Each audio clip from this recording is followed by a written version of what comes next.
Hyviä ja huonoja uutisia. Aloitetaan niistä huonoista.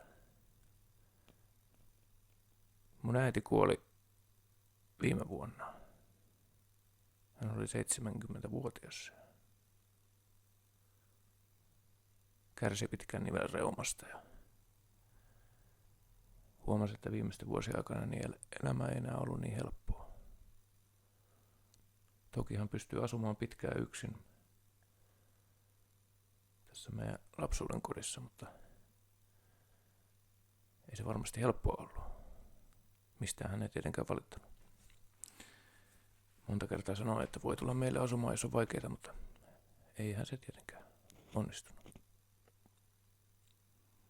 Ja sitten jonain kauniina syksyisenä päivänä niin sai tuossa eteisessä saareskohtauksen. Löydettiin päivän päästä. No niin.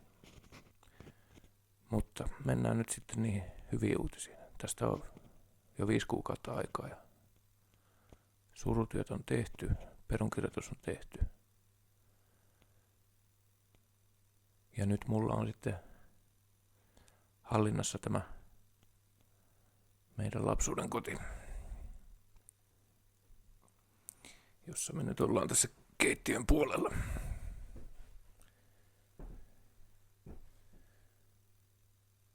Tämä talo on 100 vuotta vanha, suurin piirtein. Ja tämä kiertoajelu on tässä kämpässä hyvin nopeasti tehty. Siinä on vanha puuhella. Tässä oli semmoinen öljykamiina. Vaari joskus vaihtoi sen tähän puuhellaan. Ei ollut hyvä idea, koska tämä savuttaa sisään aivan jumalattomasti. Sitten mennään tänne tuvan puolelle. Täällä on vähän modernimpi ilme.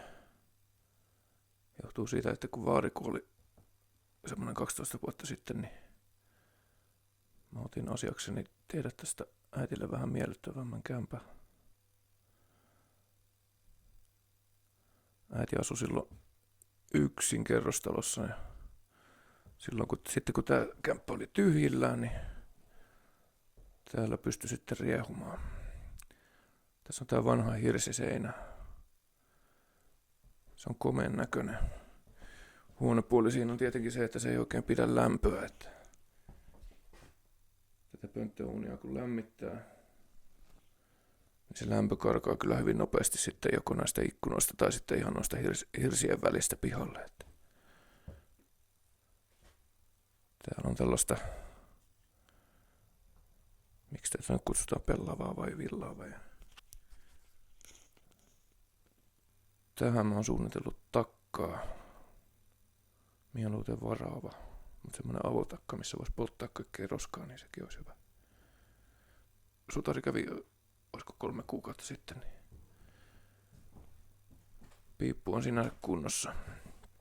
Mutta sitten tää pönttöuuni.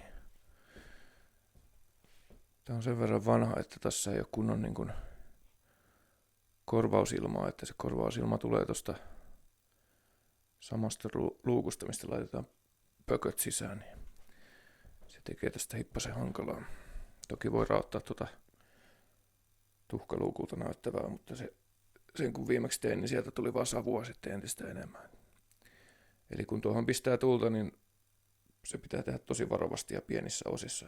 Muuten se savuttaa sisällä ihan perkeleesti.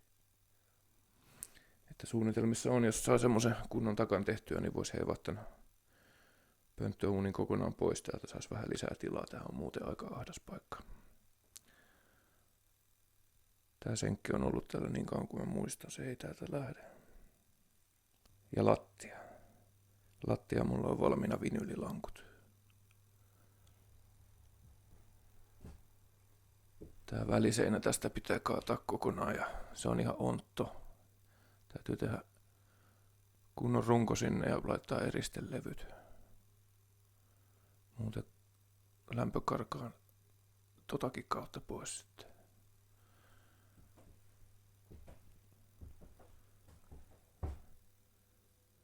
Ulkona on 12 astetta pakkasta. Meillä on putket jäässä täällä. vessan puolella. Täällä tosiaan on vesivessa, mikä sinänsä on harvinaista. Saankohan mä nyt tänään auki? No joo, se on käden sisään, se riittää.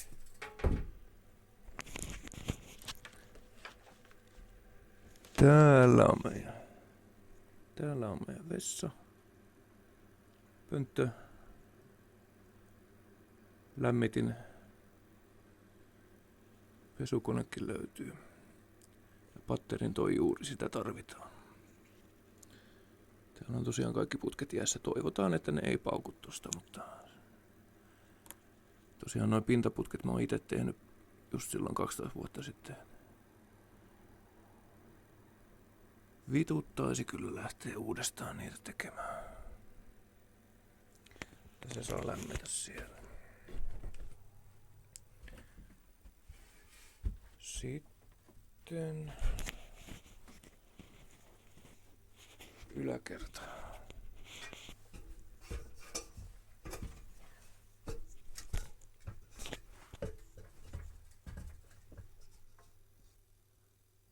Jostain kauhuleffasta. Täällä on kiva kummitella. Mutta tää kun me saadaan raivattua tyhjäksi tästä romusta, niin me saadaan tänne makeet nukkumatilat. Jätetään nämä pari tukipuuta, vaikka ne tuskin mitään hirveästi tukee. No joo, kyllä toi näyttää aika oleelliselta.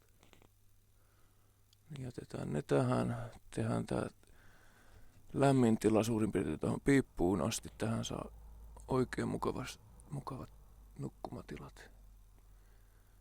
Jätetään pikku ovi tonne kylmään tilaan. Tai miksei tekisi koko tilaa. Nyt kun katselen tätä valossa, niin tästähän saisi aika makea. Mutta se vaatii vähän puuta ja eristelevyä.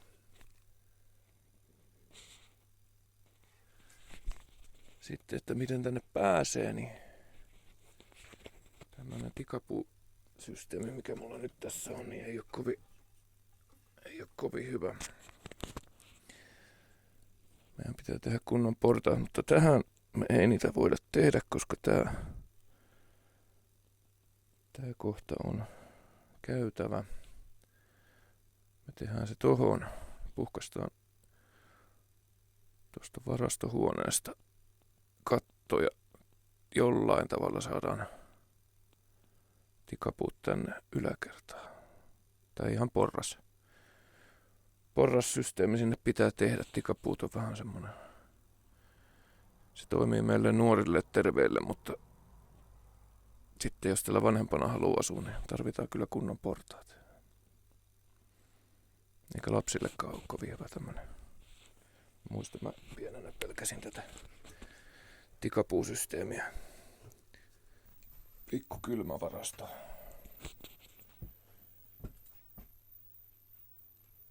Tänne me saadaan tehtyä, revitään tää auki ja jollakin tavalla saadaan tästä tehtyä joku porrassysteemi. Tulisiko se sitten?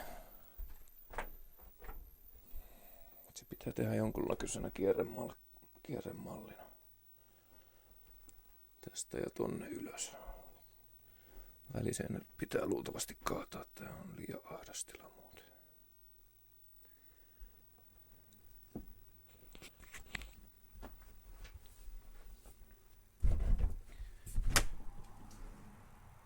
Ja sitten päästään ulos.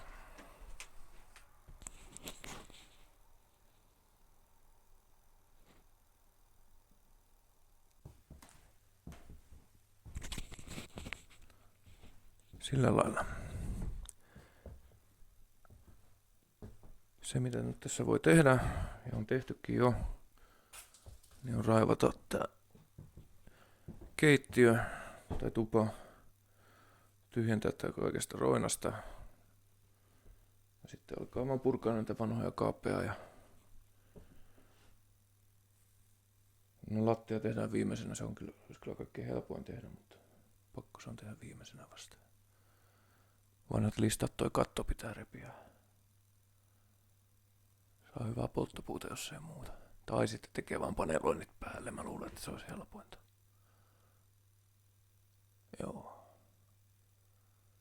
Joo, paneloidaan päälle. Otetaan listat vaan pois. Ne pitää vaihtaa joka tapauksessa.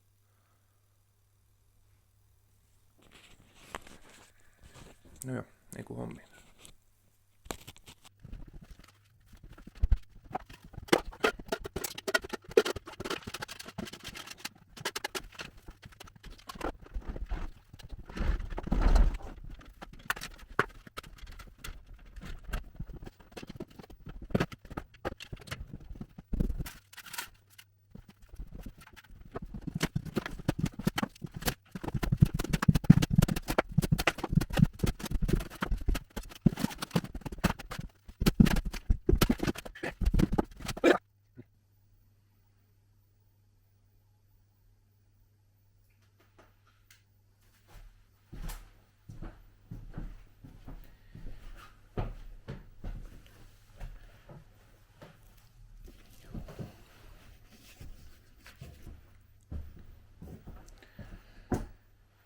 Hirttä se olikin sitten. Mä toivoin, että tuossa ei olisi ollut hirttä, vaan se olisi ollut semmoinen runko. Se kuulosti siltä, että se oli ontto runko, mutta näköjään tää oli vaan sen verran löysästi kiinni, että se hämäsi. Oletin myös, että jos tuossa on reikiä, tuuletusaukkoja, niin se ei voi olla silloin hirsi. Mutta kyllä se vaan on se. Hirteen on ilmeisesti tehty vaan tuonne aukko. Sitten pinkopahvi tuulen suojana. Netkinen. Meneekö tää tonne alle? Menee sieltä. Tuohon kohtaan on vaan saattu reikä. Tuuletuksen vuoksi. Joo, no ei siinä. Ja tossa on sitten samanlainen, eli oviaukkoa pystyy isontaa kyllä, ja se on pakko isontaakin. Mutta tolle ei sitten oikeastaan voi muuta tehdä.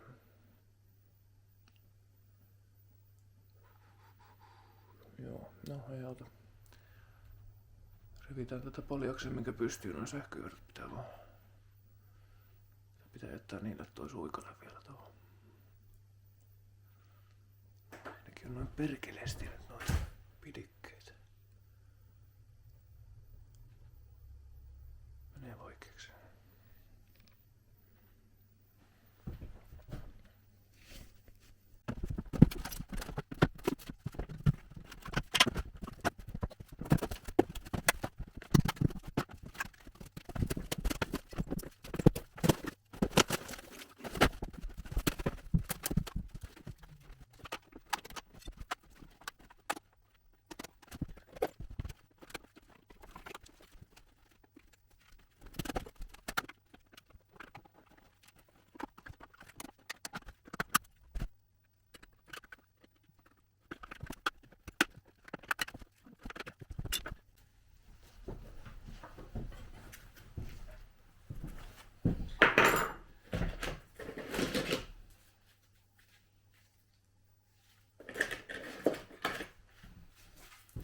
Google tietää kaiken. Eli tosta. Jaa. Sitten meillä on 2 ruuvia tossa. Joo. Ja ruuvimesseli oli jossain.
Eikä kaksinkaan välttämättä.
Ensimmäinen katastrofi. Mä oon nyt täällä vessassa. En tiedä näkyykö, mutta lattiakaivo on täynnä vettä, koska tässä kun sulateltiin näitä putkia, niin kuten odottaa sopii, niin kun se putki sulaa, katsotaan nyt, mä ei pysty seuraamaan jostain syystä. Noin.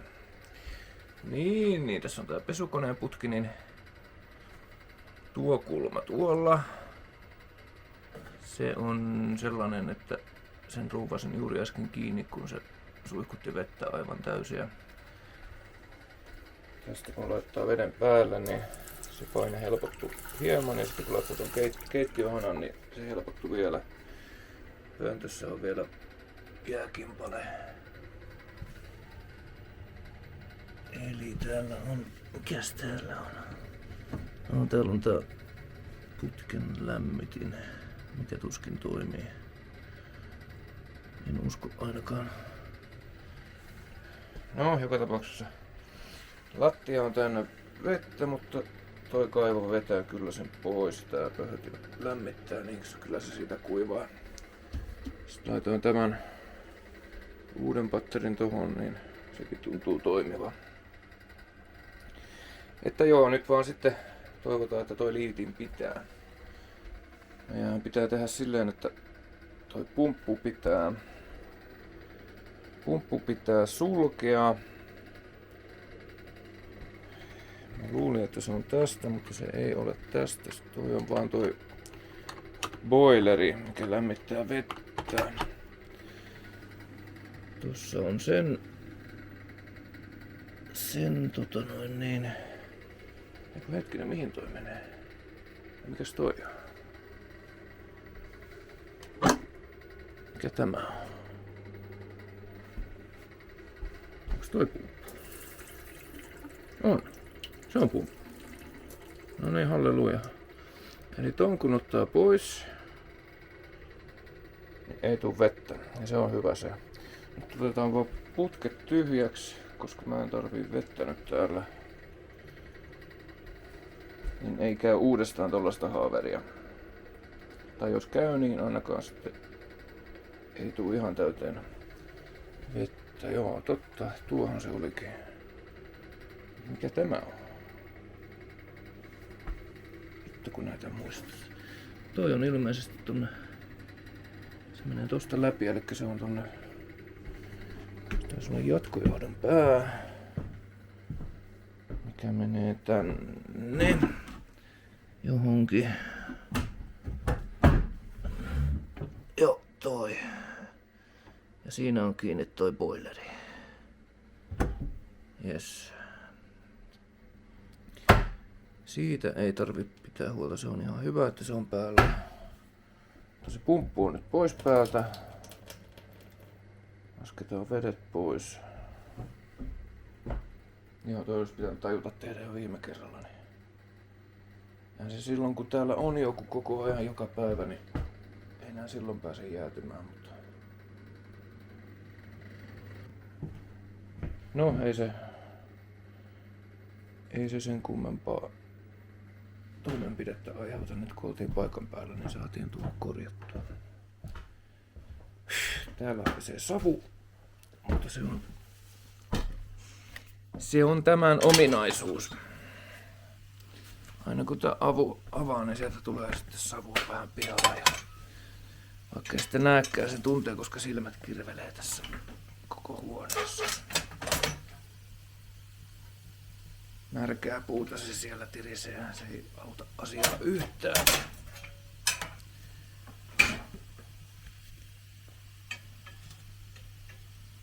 Mutta ruvetaan kohta polttaa enemmän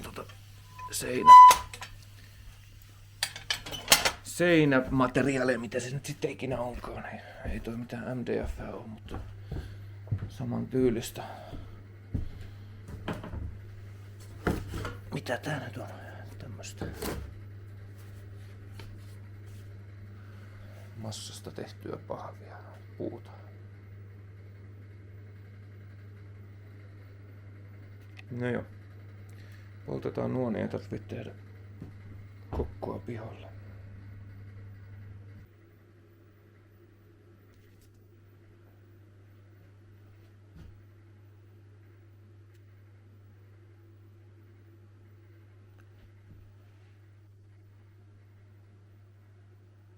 Tämän verran saatu ekan päivän aikana aikaa.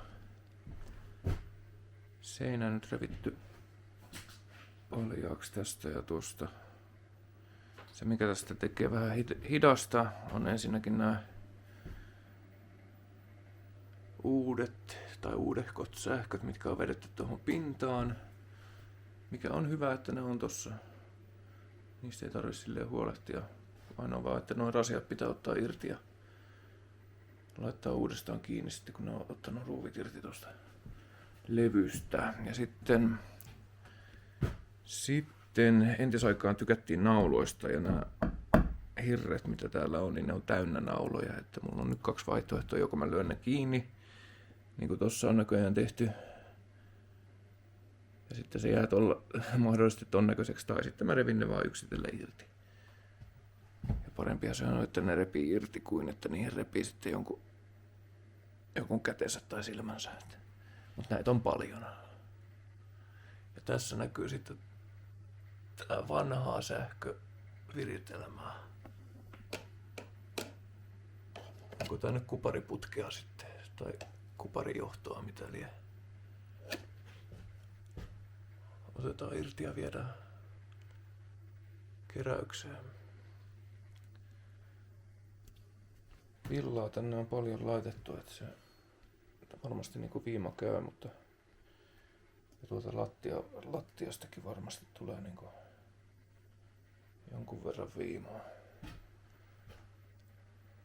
Mut kyllä mä haluan vanhaa hirren pitää tossa, että tää on makeen näköinen. Varsinkin kun vertaa tähän semiankeeseen keltaiseen sävyyn. Tämän kanssa nyt on vähän tekemistä, että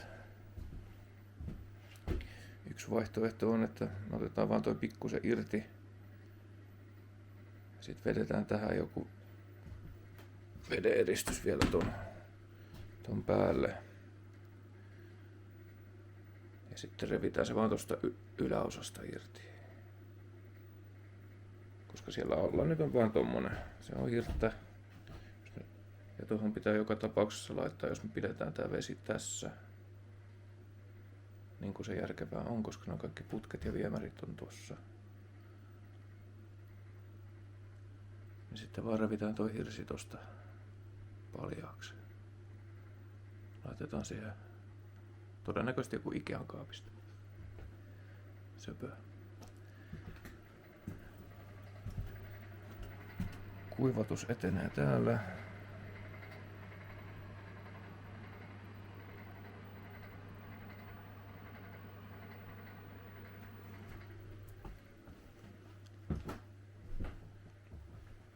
Hella on otettu nyt irti. Sen saa. Nämä molemmat on vaan roudaamista vaille valmiita. Heitetään ne pihalle heti kun saadaan muutama käsipari avuksi. Täällä pönttöuuni lämmittää. Sen minkä lämmittää. Savuttaa se ainakin. Joo. Eipä siinä. Seuraavan päivän.